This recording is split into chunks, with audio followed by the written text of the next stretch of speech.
Some kids had imaginary friends. Me, I had a real-life boogeyman who was there to keep the real monsters away. He never told me his name. Nobody did. We just called him Cucuay, because that's exactly what you call the thing that goes bump in the night, even when it's on your side. Spoiler, he was terrifying, but he was also the safest place I ever stood. Welcome to the episode where I tell you about the man who could appear in a locked room and still made me feel like the most protected kid on earth. On the surface, this is a story of my childhood shadow. The silent uncle who wasn't an uncle, the ghost who wasn't blood.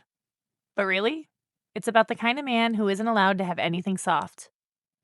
So when he finds something soft anyway, he guards it with his life. And what that costs him. It's about silence as a love language and silence as a prison. And yeah, it's about how a little girl who talked entirely too much accidentally cracked open a man who never spoke at all. Cucuy wasn't blood, but he was. I thought he was Grandpa's cousin for years. Turned out he wasn't his primo. He was just his. The best friend who became the shadow. The man who didn't exist on paper. No last name, no address, no dog, no car, no photos. Nothing anyone could take. Because in that world, anything you love is leverage. But he showed up everywhere. Field trips, spelling bees, random playgrounds, random weeknight non-denominational Christian church services. Oh, how he loved having to sit in the back of that megachurch. Poor super Catholic Cucuy. Many a night in a non-denominational megachurch. But I'd look over my shoulder. Boom. There he was. Big, quiet, watching. The times I'd be at a sleepover, questioning if I was somewhere safe, and he would just appear. Those were the most questionable and creepiest. I still question exactly how he always knew where I was. Especially pre-technology, you know? I used to think it was magic. Turns out it was just discipline and loyalty.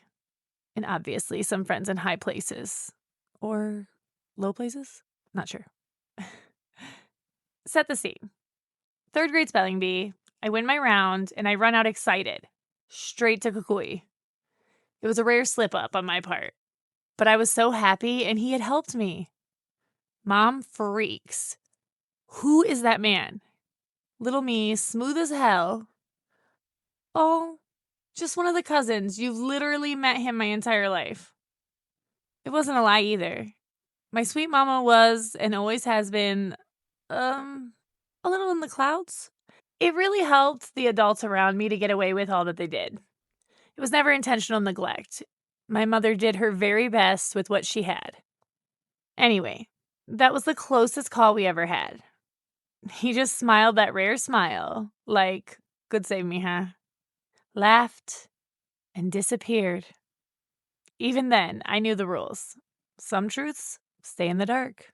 When I say Cucuy didn't talk, I mean, like at all. Grandpa once told me he didn't think he'd ever heard the man's real voice, and he probably wouldn't have if it weren't for me wearing him down. I was the human equivalent of waterboarding, but with questions about stars and capitals. He'd quiz me. Name the capital of Montana. Helena. Good. Now Wyoming. I'd rattle them off like a tiny little genius on caffeine. He'd nod, and that was his version of applause. But I wanted more. I wanted stories. Where he came from. Why he was alone. He'd just say things like, Mija, some things are better left to the imagination. Translation, some things will keep you safer if you never know them. I learned early that silence was not empty. It was full. Full of things he carried, so I never had to. As an adult, pieces clicked. He had no family because family dies in that life, or gets used against you. I was the only soft thing he allowed himself. Because I was Grandpa's, and Grandpa was the one person he'd die for. Until I came around. Grandpa told me once, the day you were born, that man met you, and something shifted. The remover of problems suddenly had one thing he couldn't remove himself from. He let me braid his hair once. It was a long story. Involving a bet I won on state capitals.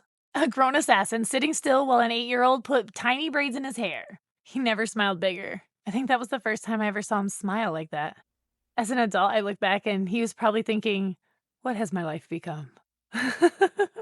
Or maybe it was enjoyment, something he thought he'd never experience. That was his version of love. Wordless, absolute, dangerous to have. People want monsters to be simple. Bad men who do bad things. But Cucuy wasn't bad.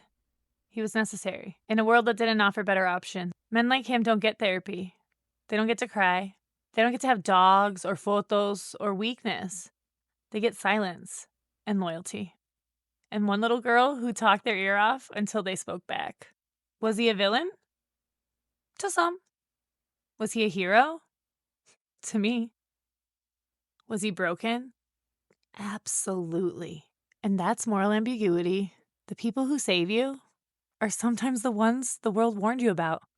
So yeah, my childhood bodyguard was a ghost sicario who let me braid his hair. Most kids got teddy bears. I got a man who could disappear bodies and state capitals in the same afternoon. Advantages? I never actually got kidnapped. Disadvantages? Spelling bees were high pressure when your cheerleader might be wanted in 3 states. Or, internationally. But honestly, I'd take a Cucuy over a normal uncle any day. At least he showed up. If you know a quiet man, the kind who watches more than he speaks, the kind who shows up without being asked, check on him. If you feel like you can't do so with words because he might not answer, just be there like he was. Silence isn't always strength. Sometimes it's the only room he has left. They told him silence was strength, that real men don't talk. They endure. They swallow it. They handle it. So he learned early, not how to heal, but how to disappear while standing. See, silence isn't always strength. Sometimes it's the only room he has left. When every emotion gets labeled too much, when anger gets punished, when sadness gets mocked, when fear gets laughed at. Silence becomes a bunker, not a choice, a survival skill. And from the outside, it looks impressive. He's calm, he's controlled, he's unbothered. But inside, the walls are closing in. Because nobody taught him how to speak without consequences. They only taught him what happens when he does. So he locks it down. Not because he's strong, but because he's tired of losing something every time he opens his mouth. Men don't go quiet because they don't feel. They go quiet because feeling has cost them too much. Jobs, love, custody, respect, safety. Silence becomes the last place where he's not misunderstood. The only place where he can exist without being corrected. But here's the dangerous part. You can survive in the silence and still slowly suffocate. Strength isn't in never speaking. Strength is learning when it's safe to. And most men, they aren't silent because they're emotionally unavailable. They're silent because no one ever stayed when they tried to explain. So if you know a man who's gone quiet, don't rush him. Don't interrogate him. Don't demand vulnerability like it's a performance. Just make the room bigger, because silence isn't always strength.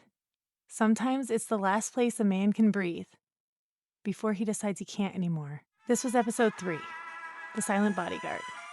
Next week, we go a little softer. We talk about Nino, the gentle wolf in a family full of lions.